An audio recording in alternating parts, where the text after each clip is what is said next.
నారద మహర్షి ధ్రువుడితో సంభాషిస్తూ ఇంకా శ్రీహరి యొక్క రూపాన్ని ఈ విధంగా వర్ణిస్తున్నాడు. ఆశ్రిత సత్ప్రసాదాభిముఖుండును నిద్ద ప్రసన్న ఆననయీక్షుండు సురుచిరనాసుండు శుభ్రూయుగుండును సుకపోలతలుడును సుందరుండు హరి నీల సంశోభితాంగుండు తరుణుండు అరుణావలోక ఓష్టాధరుండు కరుణాసముద్రుండు పురుషార్థనిధియును ప్రణతాశ్రయుండు శోభనకరుండు లలిత శ్రీవత్సలక్షణ లక్షితుండు సర్వలోక శరణ్యుండు సర్వసాక్షి పురుషలక్షణయుక్తుండు పుణ్యశాలి యసిత మేఘ నిభశ్యాముడు అవ్యయుండు.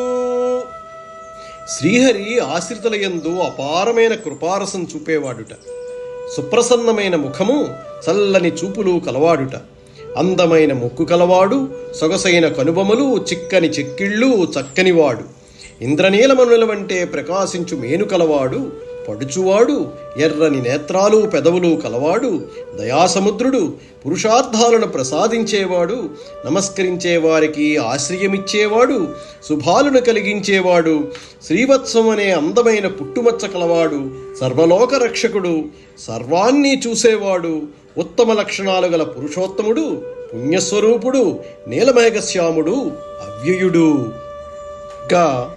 హార కిరీట కేయూర కంకణ ఘనభూషణుండు ఆశ్రిత పోషణుండు లాలిత కాంచీ కలాప శోభిత కటిమండలుండు అంచిత కుండలుండు మహనీయ కౌస్తుభమణి ఘృణి చారు గ్రైవేయకుండు ఆనందదాయకుండు సలలిత ఘన శంఖ చక్ర గదా పద్మహస్తుండు భువన ప్రశస్తుడు అజుడు క్రమసౌరభవన మాలికాధరుండు హత విమోహుండు నవ్య పీతాంబరుండు లలిత కాంచనను పురాలంకృతుండు నిరతిశయ సద్గుణుడు సనీయతముడు.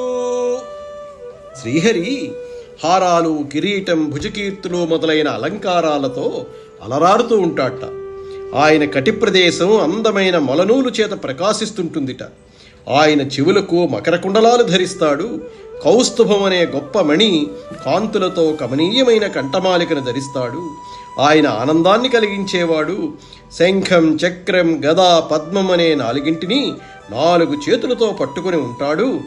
ఆయన లోకాలలో ప్రశస్తికెక్కినవాడు, పుట్టుక లేనివాడు, కమ్మని సువాసన గల వనమాలను మెడలో వేసుకుంటాడు. ఆ హరి అజ్ఞానాన్ని పోగొట్టేవాడు. సరికొత్త పచ్చని పట్టు వస్త్రాన్ని కట్టుకుంటాడు. మేలిమి బంగారు అందెలు ఆయన కాళ్లకు అలంకరింపబడి ఉంటాయి.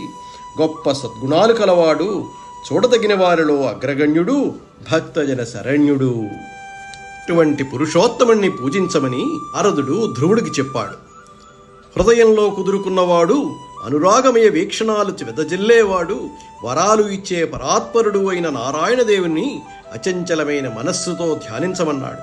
అప్పుడు ఆ పురుషోత్తముని దివ్యమంగళ విగ్రహం మనస్సులో సాక్షాత్కరించి స్థిరంగా నిలిచిపోతుంది.